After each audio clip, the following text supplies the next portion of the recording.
Rosimere Alves Santana, lá de Salvador, escreveu assim: Padre Fábio, por que pessoas que andam certo na vida têm muita dificuldade em tudo? As pessoas que andam errado também têm dificuldade, né, gente? É que às vezes a pessoa que anda certa reflete um pouco mais.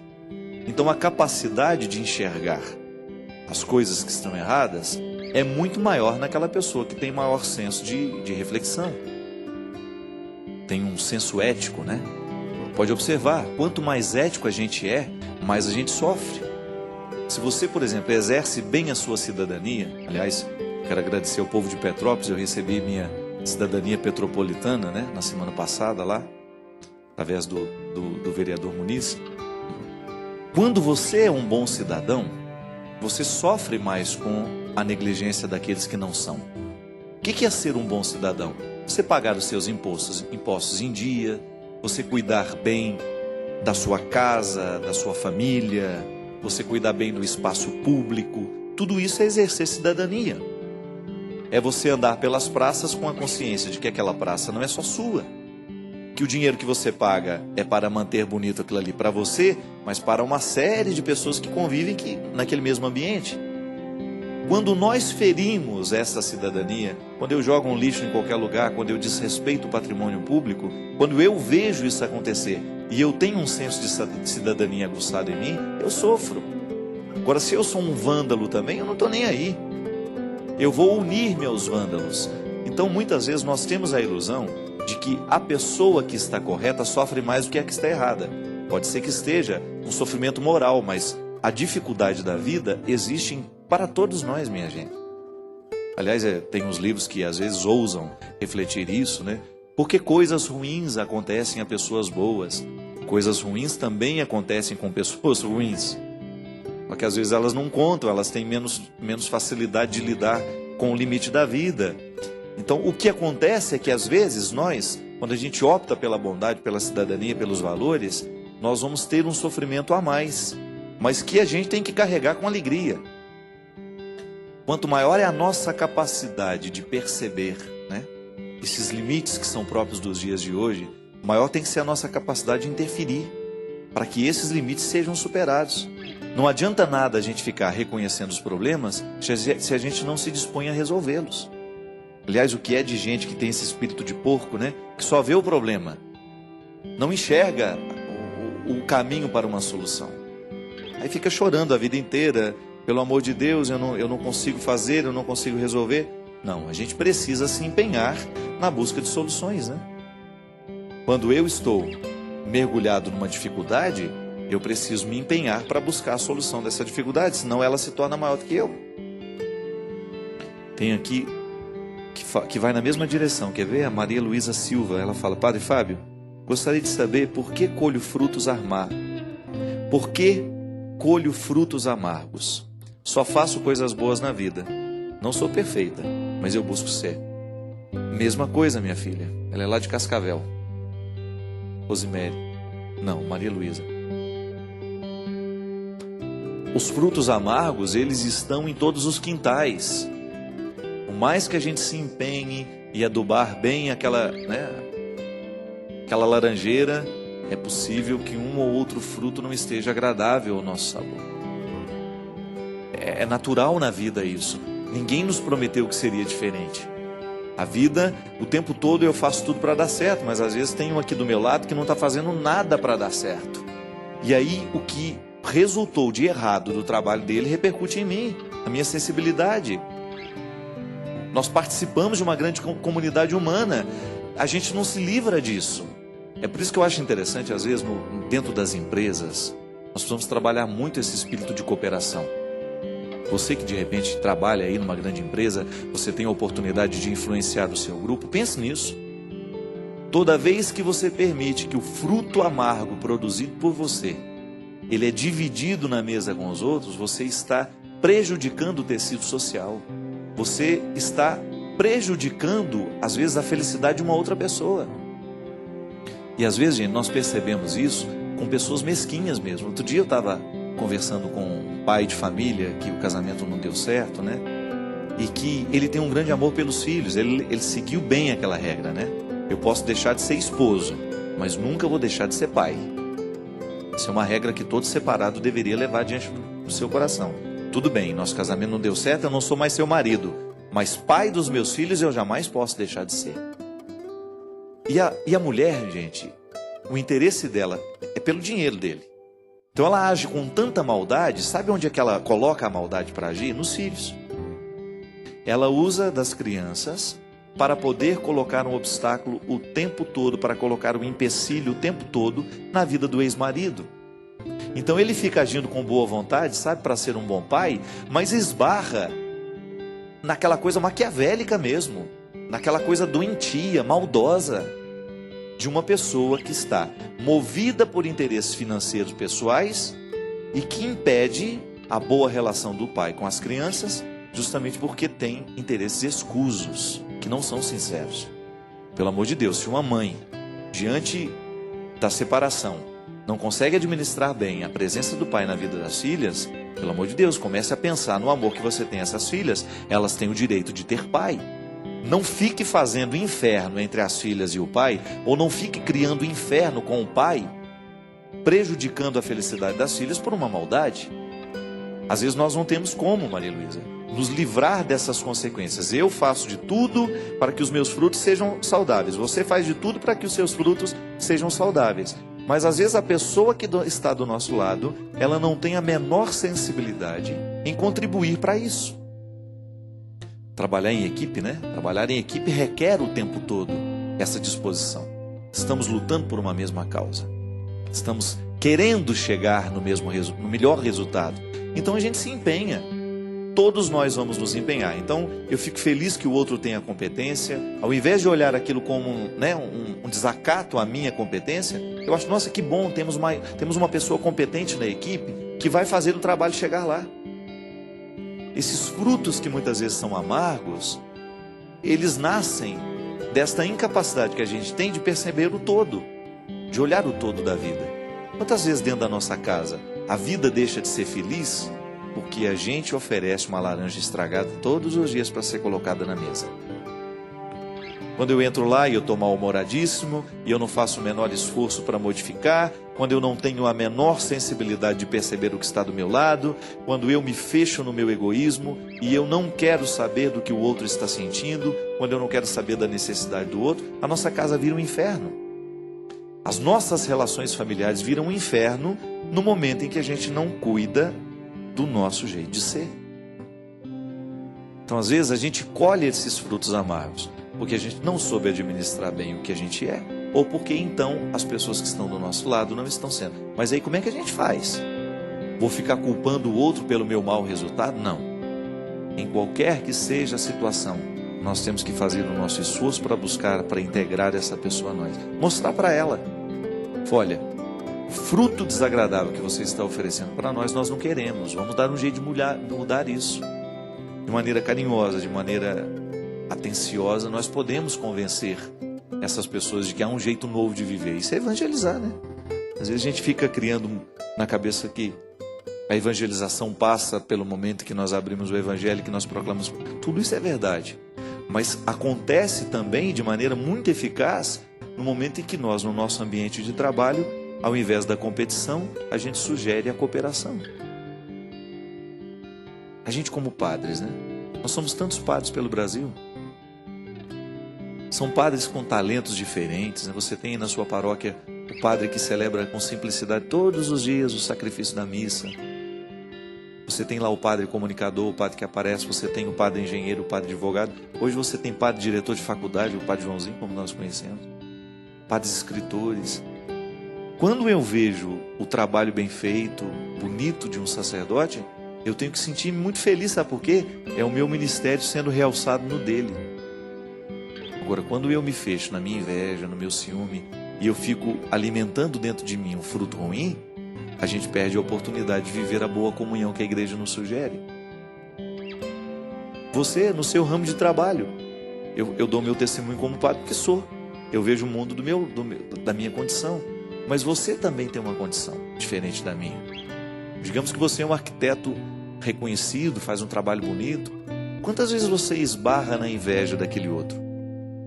Que tenta te prejudicar, que tenta falar mal, fruto ruim, fruto amargo, que que ele não sabe administrar, né? E que às vezes repercute em você. E o melhor jeito, minha gente, é a gente quebrar o poder do mal. Porque se você vai ser mal porque o outro foi mal com você, você multiplica o fruto ruim. Se no momento que eu sei que aquele padre falou mal de mim, se eu falo mal dele também, pronto, eu multiplico o fruto ruim. E eu deixo de ser padre, eu esqueço da minha condição de ser ponto de comunhão. A igreja luta tanto para isso, né? Para que nós possamos viver comunhão, que nós possamos nos ajudar nas nossas dificuldades. Quantas vezes dentro da igreja, dentro da sua equipe de trabalho, você experimenta isso? Pessoas movidas pelo ciúme, pela incapacidade de administrar o sucesso que é do outro. Aí ela esquece de tudo que ela é, de tudo que ela pode, e ela fica invejosa, né? Porque a inveja é isso, né? A inveja faz esquecer quem a gente é. A gente fica só olhando o que o outro é. Fruto amargo, frutos de sabor ruim, e que às vezes a gente oferece nesse banquete que é a vida. É lamentável, mas é uma realidade. E a gente vai administrando tudo isso, quebrando o poder dessas realidades ruins. Nós não temos como esquecer desta responsabilidade. O mundo será melhor à medida que nós assumirmos as coisas boas dentro de nós. O valor prevalecerá à medida em que eu internalizar a pequena parte deste valor que eu posso fazer acontecer.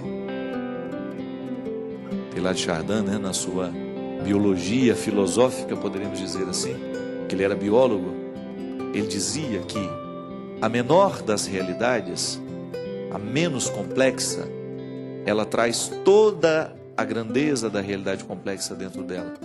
Que você tem esta pequena realidade como um lugar de aprendizado do todo. Bonito isso na filosofia de Teilhard de Chardin. O que é o pequeno da vida, a pequena célula, ela de alguma maneira nos ensina o funcionamento da totalidade. E o valor é assim, né? Se você mora aí com 8, 10 pessoas, tudo bem, há um valor grande a ser administrado. Mas há essa pequena parte, o micro, o menorzinho de todos, que você precisa administrar dentro de você. Senão, meu amigo, esquece. Paz mundial começa com a paz que eu estabeleço com o vizinho. Se eu não faço o menor esforço para viver a paz com os meus vizinhos, eu não sou um promotor da paz mundial. Senão aí fica fácil, né? Eu projeto para o que é grande, mas não me empenho no que é pequeno. Então eu quero um mundo fraterno, mas sou incapaz de ser com o meu grupo de trabalho. Como é que pode ser isso? Quero um mundo justo, mas não remunero bem a funcionária que trabalha comigo. Quero um mundo irmão, mas não trato bem a pessoa que está lá cuidando de mim dentro da minha casa.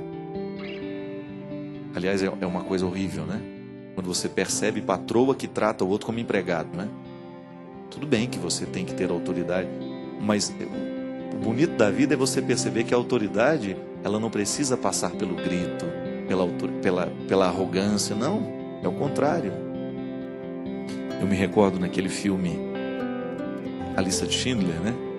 Há um momento em que Schindler encontra um daqueles generais, um general poderosíssimo lá dentro do esquema nazista, e ele assassina uma pessoa na frente do Schindler para mostrar o poder, né? E o Schindler era humanista, um homem altamente ligado, né? Sensível. E aí ele fala: mas por que você fez isso, né? Aí o general: para mostrar que eu tenho poder. Aí o Schindler: você mata para mostrar que tem poder? É. Aí vem a beleza da história. Mas deixar vivo também é exercer poder. Se você deixa ele embora com liberdade, com vida, ele também experimenta o seu poder, mas por um outro lado. E é esse que a gente precisa viver, né?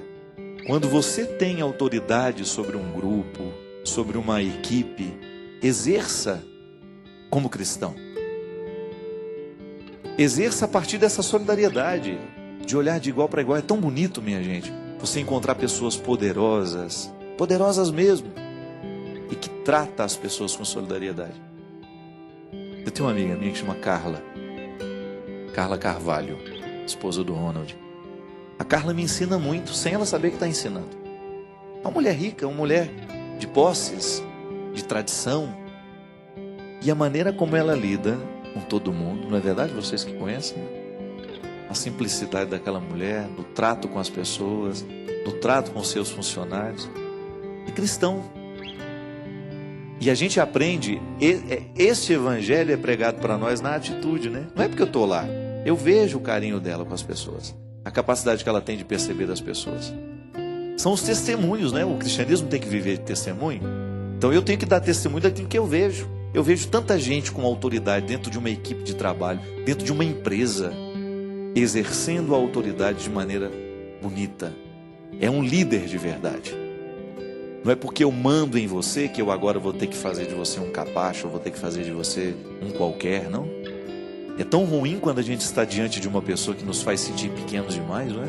A gente perde até a coragem de ser a gente mesmo. É tão ruim quando a gente está diante de uma autoridade que pode decidir sobre nós alguma coisa e você sente que ela não está olhando para você como você merece ser olhado.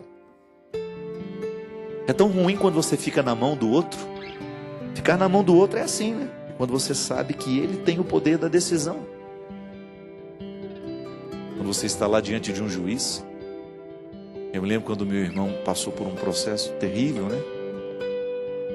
E no julgamento dele, olhar para aquele juiz, olhar para o meu irmão e pensar: a vida do meu irmão está nas mãos deste homem. A sentença é dele. Será que vale o que a gente ama? Será que o tanto que meu irmão é especial para mim serve para esse juiz no momento dele decidir alguma coisa? Às vezes nada. Está nas mãos dos médicos, né? Quando eu levo lá uma pessoa que eu amo, né, e confio a esse médico. Você que é médico, nós confiamos a vocês as pessoas que nós amamos. Será que você olha do mesmo jeito que eu olho? Mesmo que você possa dizer: mas eu não tenho como olhar, padre, porque o jeito como você ama aquela pessoa é totalmente diferente de mim. Mas será que você não pode emprestar de mim no momento em que eu coloco a pessoa que eu amo nas suas mãos? Para que, quem sabe, você possa olhar para ela de uma maneira mais inteira, quem sabe de uma maneira mais humana, mais global. É tão bonito quando nós descobrimos um profissional da saúde que tem essa sensibilidade de olhar de maneira cristã para o seu paciente. A palavra diz tudo, né? A gente tem que ser paciente. É tão bom quando você está nas mãos de uma pessoa que verdadeiramente lhe descobriu como pessoa. É igual amar, minha gente. Casar, namorar. Namorar com uma pessoa que você sabe que está olhando para você de um jeito certo.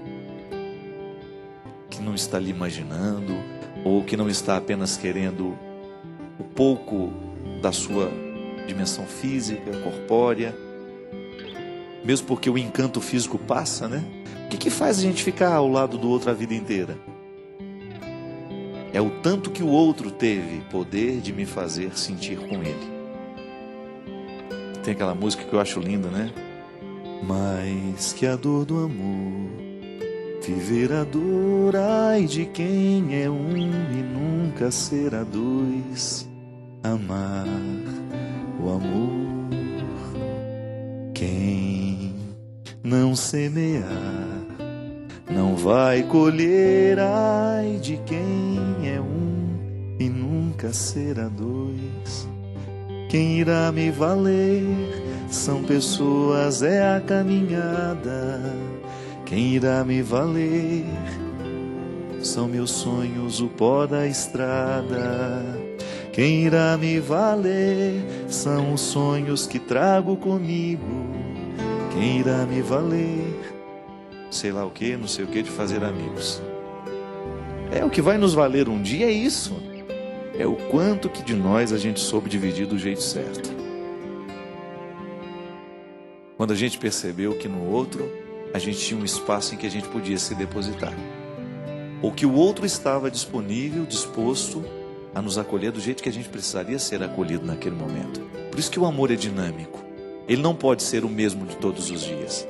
Se você ama o seu filho todos os dias do mesmo jeito, cuidado. Porque pode ser que o amor que ele precise hoje seja diferente do que ele precisou ontem. O de amanhã seja um pouco diferente de hoje. Porque nós somos organismos. E tudo que é organismo vivo muda. Nós não somos mecanismos. Nós não temos a mesma regra que um motor de carro tem, não. Motor de carro você aprende ele uma vez e acabou. Não há variações. É só investigar e você descobre o problema, porque o motor tem sempre a mesma regra. O coração humano não é motor de carro. E às vezes nós não damos a melhor parte, justamente porque a gente acha que a gente já sabe tudo sobre o outro. Não é bem assim não. Essa história vale. Quem é um e nunca será dois não vai saber o bom da vida. Não vai conhecer. Talvez esse seja o mar que nós precisamos abrir hoje, né? Talvez este seja o oceano que Deus precise abrir na nossa história, mas a partir do nosso esforço, da nossa luta, daquilo que hoje nós precisaríamos fazer. Quem sabe um telefonema, uma palavra, um gesto, alguma coisa que sinalizasse para o outro o seu desejo de acolhê-lo, de dar a ele o que você tem de melhor. Muito obrigado, minha gente. Até na semana que vem. Que Deus possa lhe ajudar muito aí no seu processo, seja ele qual for. Que derrame ele sobre todos nós a sua bênção e nos faça sempre mais promotores da paz, da alegria, abridores de mares. Ele que é Pai, Filho e Espírito Santo. Amém.